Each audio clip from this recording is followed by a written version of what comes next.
El resto del tiempo se lo dejamos a nuestro hermano Josué Sánchez. Josué, que el Señor te pueda bendecir en esta mañana, te pueda utilizar como su instrumento. Gracias. Feliz sábado. Amén. Feliz sábado. Amén. ¿Cómo se sienten? Bien, perseverando y esperando. Amén. Qué bueno oírles. Como siempre uno se pone nervioso, pero estaba hablando ahorita con Gladys María y yo estaba como que, no sé si estaba más nervioso de que iba a exponer la palabra o de que quería compartir el mensaje, porque ¿cuántos creen y confían en que Dios está dirigiendo lo que nos está hablando el día de hoy? Amén. Amén. Porque el tema que vamos a hablar en esta mañana, yo creo que continúa lo que estábamos hablando y lo que Dios estaba explicando en la lección, pero en una perspectiva personal. Así que, Luan, Pipe y Orlando, de las dudas que preguntaron ahorita, yo confío en que Dios tiene la respuesta desde el día en que el pastor me llamó esta semana pasada para decirme, ¿puedes predicar tal día? Yo, sin tener un tema, dije, claro que sí. Dios obrará, Dios buscará y me ayudará a poder compartir con ustedes el mensaje. La lectura bíblica no la pierdan, si la tienen por ahí, déjenla marcada porque la vamos a utilizar. Pero antes de entrar a ella, quiero compartirles cuál es el título de este mensaje. Y luego de haber culminado el mensaje, la reflexión que quiero compartir, yo lo titulé Entre aguas sin propósito. Un poco diferente. Y cuando vamos al texto, que quiero que lo lean conmigo nuevamente, en Apocalipsis 3, versículos 14 al 16. Versículos 14 al 16, Apocalipsis 3. Amén. Dice así: escribe el ángel de la iglesia en la Odisea. He aquí el amén, el testigo fiel y verdadero, el principio de la creación de Dios. Dice esto: yo conozco tus obras, que ni eres frío ni caliente. Ojalá fueses frío o caliente. Por cuanto eres tibio y no frío ni caliente, te vomitaré de mi boca. Y vamos a detenernos ahí porque antes de introducirnos a este tema, queremos explicar un poquito el contexto que hay detrás de este versículo, el simbolismo que nos trae. Y vamos a estar hablando de un tema en el que desde pequeño yo lo había escuchado de una forma, lo había aprendido, explicado de una manera distinta a lo que vamos a aprender hoy. Y hoy vamos a conocer el porqué y cuál es la manera correcta de entender el simbolismo que Dios está hablando a su iglesia de la Odisea en su palabra. ¿De qué elemento natural vamos a estar hablando en esta mañana? Si alguien puede entender por el versículo. ¿De cómo? Del agua. Y para hablar del agua tenemos que entender un poquito. El agua es saludable, ¿sí o no? ¿Cuán importante es el agua en nuestras vidas? Muy importante. ¿Sin agua qué? Nos morimos. Dicen que muchas personas, que el ser humano puede sobrevivir mucho tiempo sin comer, pero no puede sobrevivir como que más de 3 días sin agua. Así que el agua es muy importante. ¿Dónde? En nuestra vida. Y de la misma manera en que en nuestra vida cotidiana y nuestro ser, el agua es importante, en la palabra de Dios el agua también lo es. Y en mi búsqueda para poder entender cuán importante era el agua y por qué Dios decide utilizar el agua en la última iglesia, me di la tarea a buscar y encontré lo siguiente. El agua es muy importante en la Biblia, tanto así que la palabra agua solamente, aparece en sobre más de 600 veces en la Biblia. Mucho más que probablemente la fe y otras palabras más muy reconocidas. Esto incluyendo tanto Antiguo como Nuevo Testamento. Esas 600 y pico de veces, es sin incluir el vocabulario que se relaciona ¿a qué? Al agua. ¿Y qué vocabulario estamos hablando? Eso sin contar las veces que se repite en la Biblia la lluvia, el rocío, la escarcha, la nieve, el granizo, el huracán, en términos meteorológicos. Si vamos a una terminología geográfica, esas 600 veces no incluye el océano, el abismo, el mar, fuente, agua viva, río, torrente. Y cuando se refiere al aprovisionamiento, esas 600 veces no incluyen tampoco pozo, canal, cisterna, aljibe y otros términos que mencionan abrevar, beber, saciar, sed. Podemos ver que fuera de esas 600 veces, podemos ver que todo el vocabulario relacionado al agua se repite y abarca todo aquello, la palabra de Dios. Y cuando uno ve esto, uno lo estudia y pega a pensar, uno dice, ¿cuán importante entonces es el agua? ¿Por qué él decide utilizar el elemento del agua en la Biblia? Una forma gráfica de representarnos la importancia del agua en la Biblia es pensar que el Antiguo Testamento, este tema se encuentra en 1500 versículos y en el Nuevo Testamento se encuentra en 430. Y no se trata solo de la cantidad numérica de textos, sino sobre todo en el rico simbolismo que encierra el elemento del agua, y como simbolismo nos ayuda a captar de una manera intuitiva realidades profundas que no podemos percibir y experimentar sino de una manera indirecta cuando estudiamos la palabra de Dios. Muchas veces no nos damos ni cuenta cuando esta palabra está envuelta en un versículo o en un estudio, porque pasa tan intuitivamente en nuestra mente que pasa de pasar desapercibido y entendemos el mensaje. Es maravilloso, ¿sí o no? ¿Sí? Pues no se queda ahí, porque el agua abarca tantos temas en la palabra de Dios y toma tantas formas que se utiliza para representar diferentes atributos a través de toda la Biblia. Y aquí les voy a mencionar algunos para que tengan una idea cuánto abarca el agua, porque uno dice así, agua en la Biblia, sí, pero ¿cuántos atributos y aspectos de la vida abarca el agua en la palabra de Dios? Pues miren, podemos ver en Génesis 1 y 2 o en Juan 7, 37 al 39, el agua representada como el Espíritu de Dios. Podemos encontrar en Isaías 8, versículos 6 y 7, el agua como un simbolismo de elementos espirituales. Podemos encontrar en Jeremías 2:18, en Salmos 32:6 o en Isaías 43:2, el agua que es representada como las dificultades.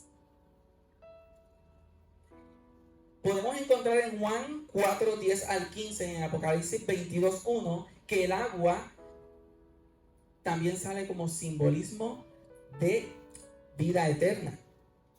Encontramos en Ezequiel 36:25 que el agua se utiliza como agente limpiador. En Efesios 5:26 al 27 se utiliza el agua como la palabra de Dios. En Éxodo 14:21 el agua representa libertad. En Jeremías 2:13 y 17:13 el agua representa vida.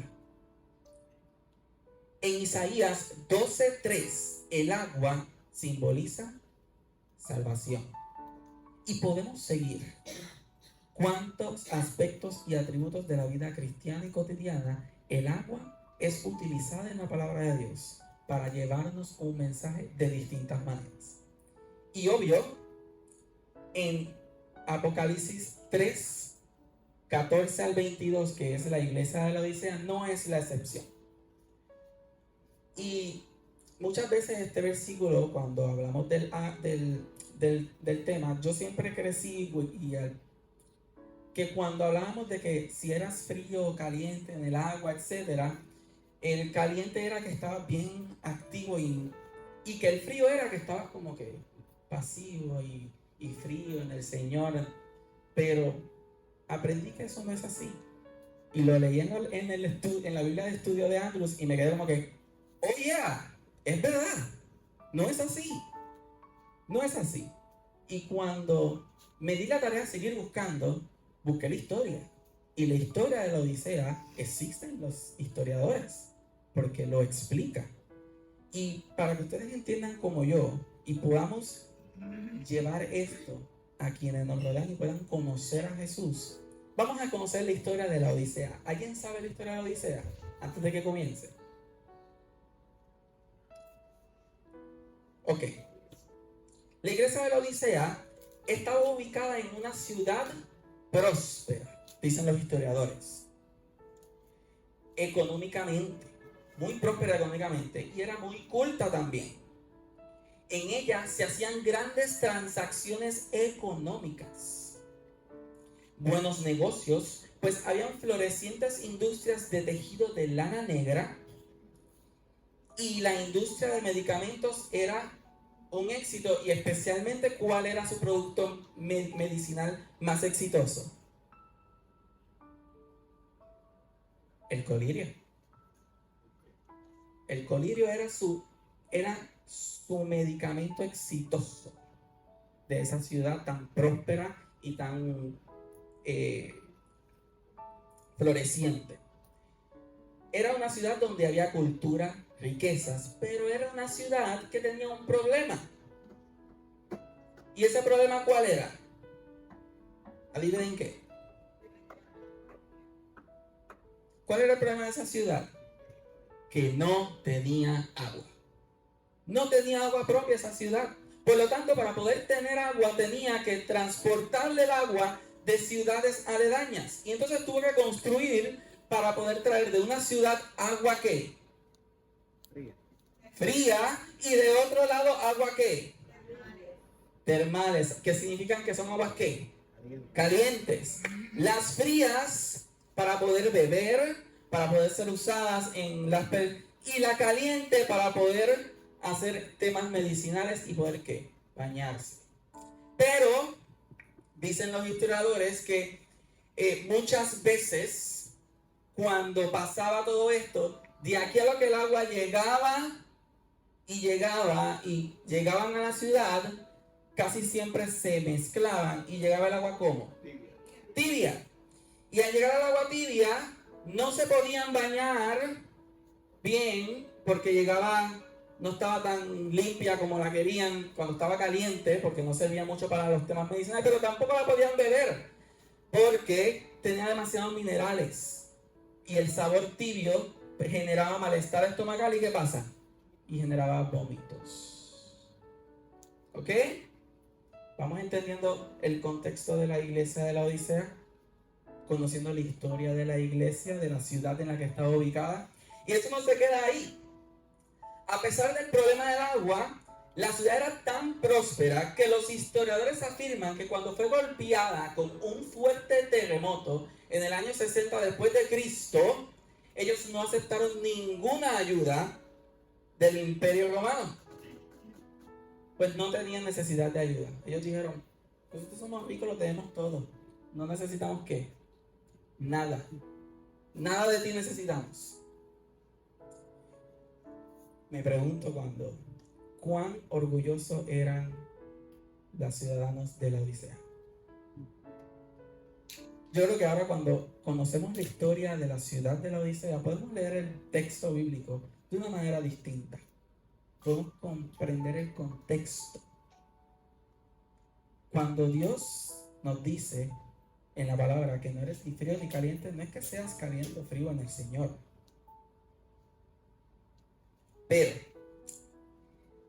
lastimosamente, los cristianos de la Odisea, que seguramente eran cristianos prósperos, sin muchas necesidades materiales, porque vivían en una ciudad próspera, vivían un cristianismo sin compromiso.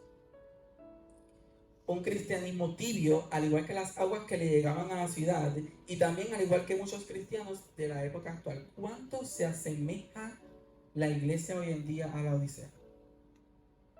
Vivimos en un mundo que inspira prosperidad. Vivimos en un mundo material en el que decimos lo tenemos todo, pero a la misma vez no tenemos que nada, porque le terminamos debiendo todo al gobierno.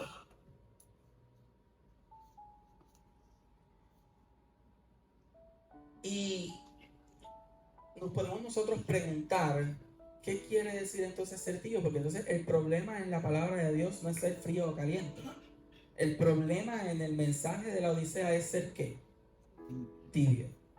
La pregunta es, ¿qué es ser tibio? ¿Qué significa ser tibio? Pues miren, ser tibio significa ser alguien que no es nada, ni cristiano ni mundano. Es decir, que es alguien que no ha tomado la decisión de vivir una vida para agradar a Dios, sino que quiere agradar también al mundo. O dicho de otra forma, queremos tener un pie en la iglesia y un pie ¿dónde? Afuera. ¿Qué dice la palabra de esto? Mateo 6:24 dice, ninguno puede servir a dos señores porque o aborrecerá al uno y amará al otro, o estimará al uno y menospreciará al otro. No podéis servir a Dios y a las riquezas. Sí está enfocado en las riquezas, pero lo mismo aplica a la vida espiritual. No puedes servir a Dios y al mundo a la misma vez. Solamente es que, solamente es a uno. La tibieza espiritual nos lleva a convertirnos en enemigos de Dios. Los habitantes de la Odisea eran orgullosos, autosuficientes, y eso también se manifestaba en la iglesia. Ellos decían, soy rico y de ninguna cosa tengo que. Y cuando leemos eso y entendemos el contexto de cuando fueron agitados por el terremoto, ¿qué decían ellos los laodicenses? No tengo necesidad de nada. Estás destruido por un terremoto y tú no tienes necesidad de qué? De nada, estás ciego. Lo mismo nos pasa hoy en día, vivimos en un mundo totalmente roto. Y decimos, no necesito nada. Lo tengo todo. Y el Señor, en su palabra, por eso les dice que eran pobres, ciegos y desnudos. Los laodicenses tenían un gran problema, que no eran ni fríos, pero tampoco eran ¿qué? Calientes. No estaban hablando de un término literal, sino que Dios nos está trayendo el tema desde un ámbito espiritual, un ámbito de entrega total a Dios.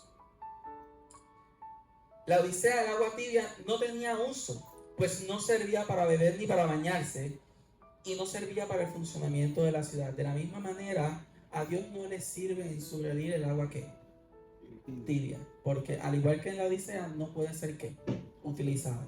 Dios no puede utilizar a un ser humano que tiene la mitad de su mente en el mundo y la mitad de su mente ¿dónde? En la iglesia. Dios necesita que ya seas frío o caliente, estés completamente devoto ¿dónde? ¿Por qué? Porque Dios puede utilizarte o como agua caliente o como agua fría. Él decidirá dónde es tu posición en su reino. El mensaje a la iglesia de la Odisea es una denuncia sorprendente y se aplica al actual pueblo de Dios. El Señor nos muestra aquí el mensaje que debemos dar al pueblo. Aquí Dios nos da a nosotros el mensaje, nos comparte el mensaje que debemos predicar. Y no es un mensaje de esperanza, es un mensaje de amonestación. Si esta mañana estábamos estudiando el tema del juicio y cuánto teníamos que prepararnos, en esta mañana Dios te está diciendo, así es que te tienes que preparar. Esto es lo que tienes que hacer. Examina tu corazón. ¿Tienes duda de si vas a estar salvo o no vas a estar salvo? Examina tu corazón. Mira el mensaje que estoy dando en dónde. En la iglesia de la Odisea. Utilízalo para que tú puedas conocer tú mismo si tus obras y lo que tú estás haciendo y tu relación con Dios es correcto o no.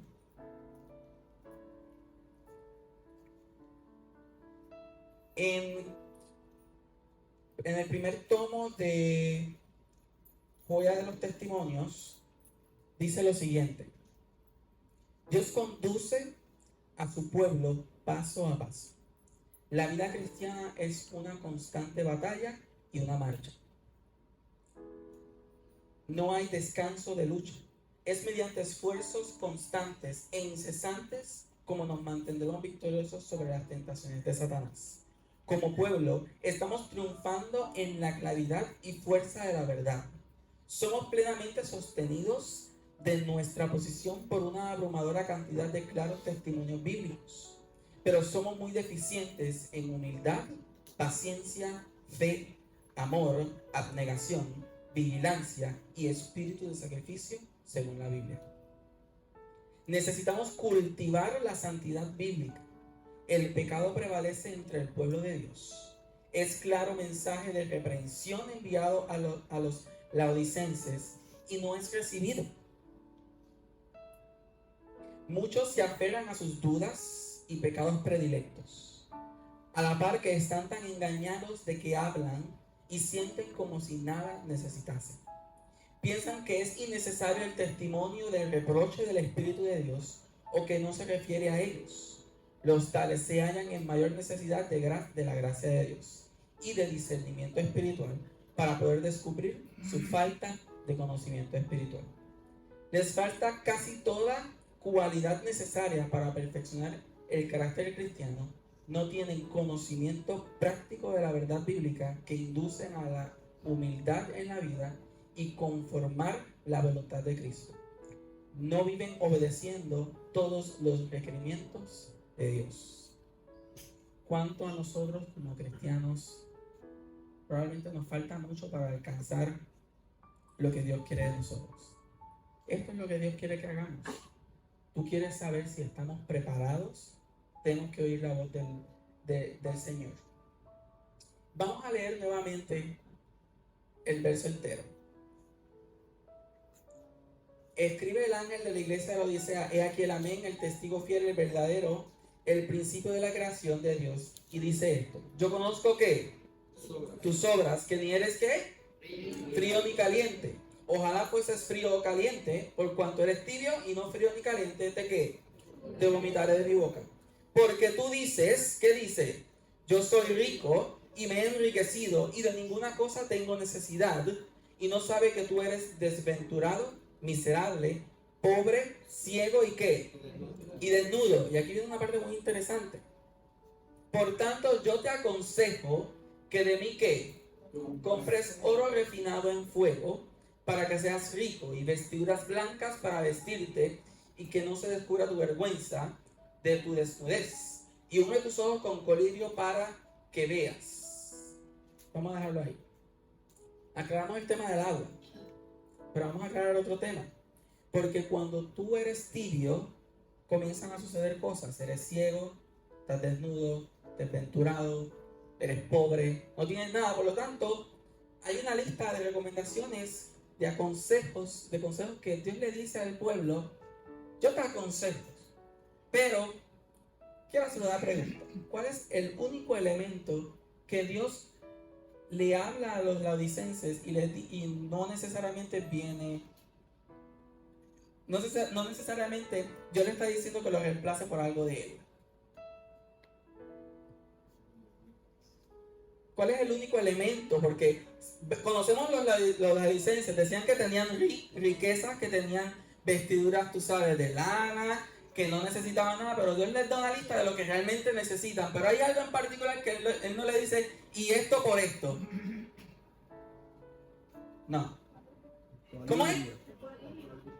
El colirio es el único elemento que Dios le dice. No, Dios no está diciendo aquí, no está dentro de la lista, porque hay un punto y coma. Está separando el texto. Está diciendo que te aconsejo que de mí compres ¿qué? Oro refinado en fuego. ¿Para qué? Para que seas rico. Y ahí está respondiendo a que como ellos decían que eran ricos, pero no tenían ¿qué? Nada. Dios le dice: compre de mí ¿qué? Oro refinado para que seas ¿qué? Rico. ¿Qué más le dice que hagan? Y vestiduras blancas para vestirte, porque como ellos se vestían de lana negra, ese era su negocio. ¿Lana qué? Negra. Por lo tanto, él le dice: compra lana ¿qué? Vestiduras ¿qué? Blancas.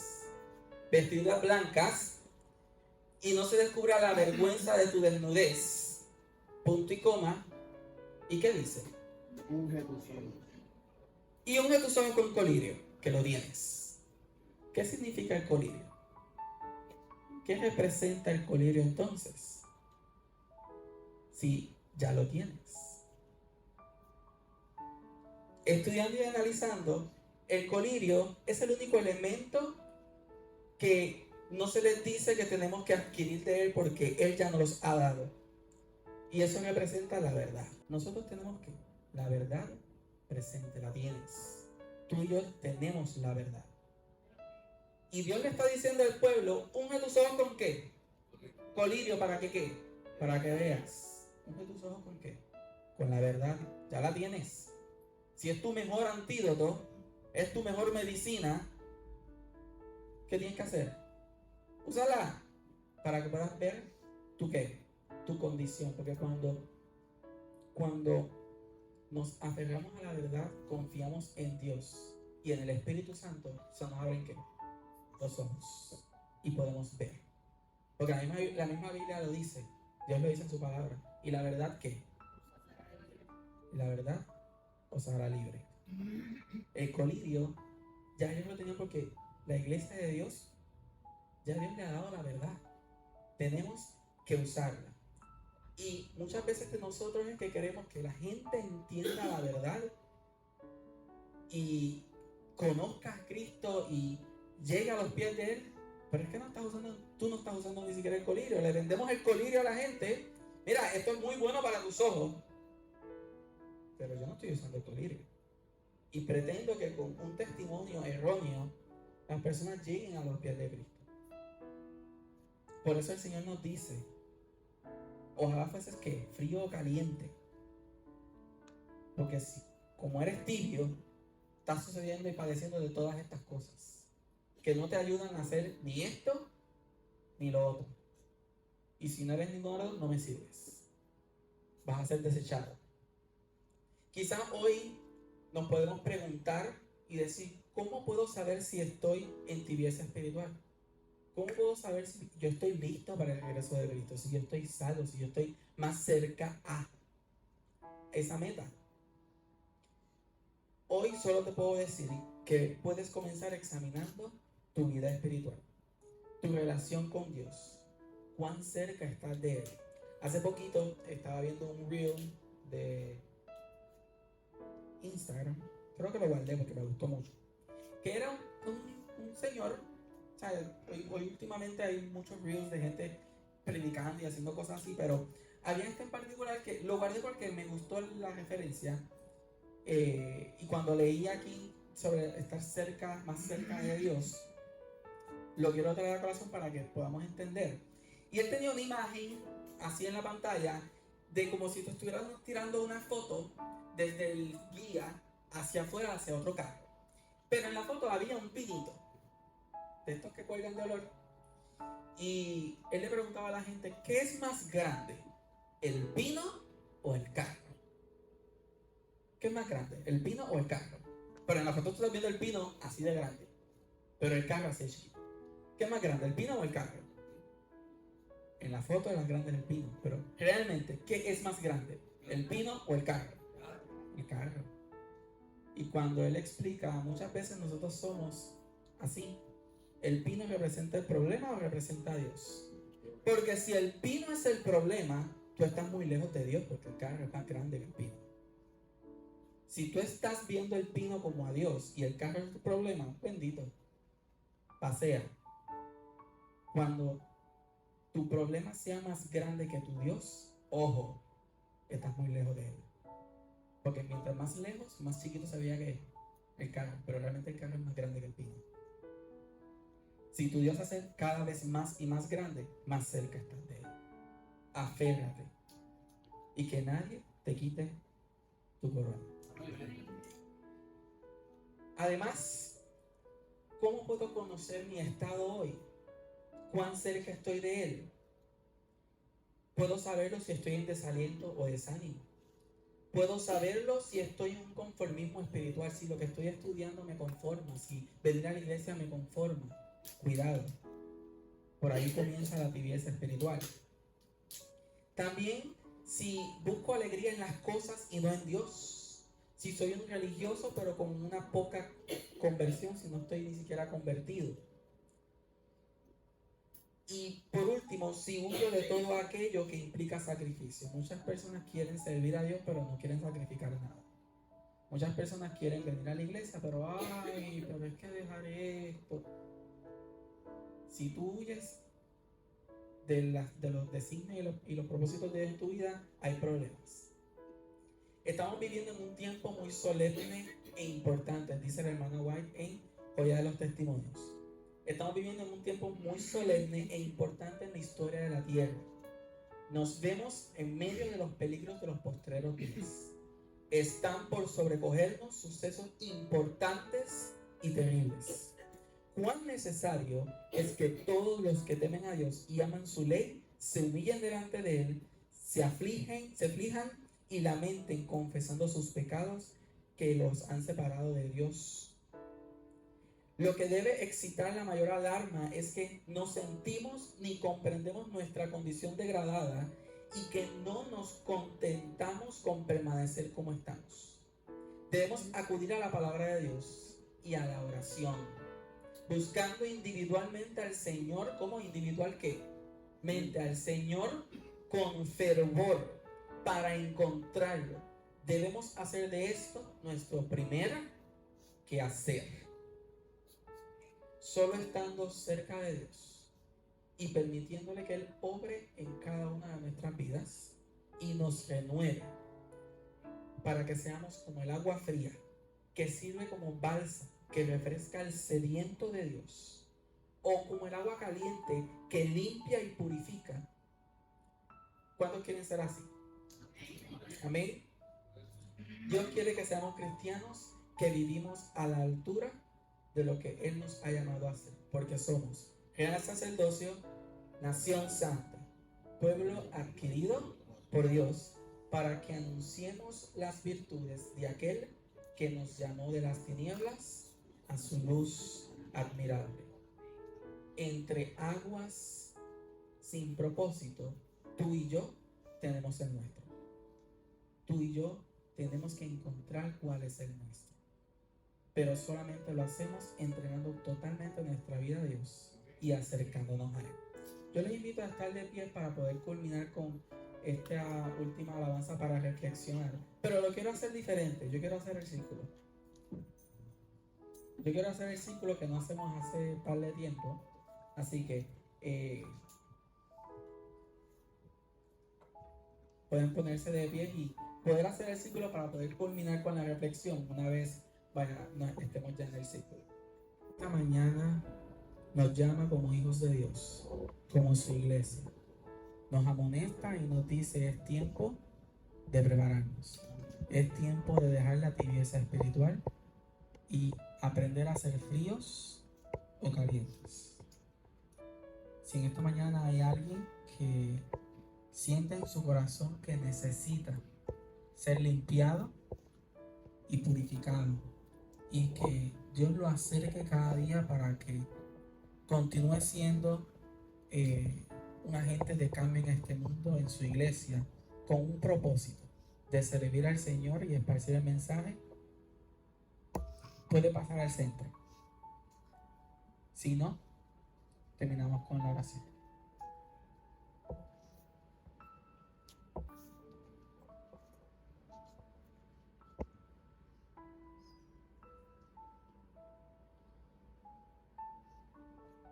Oremos.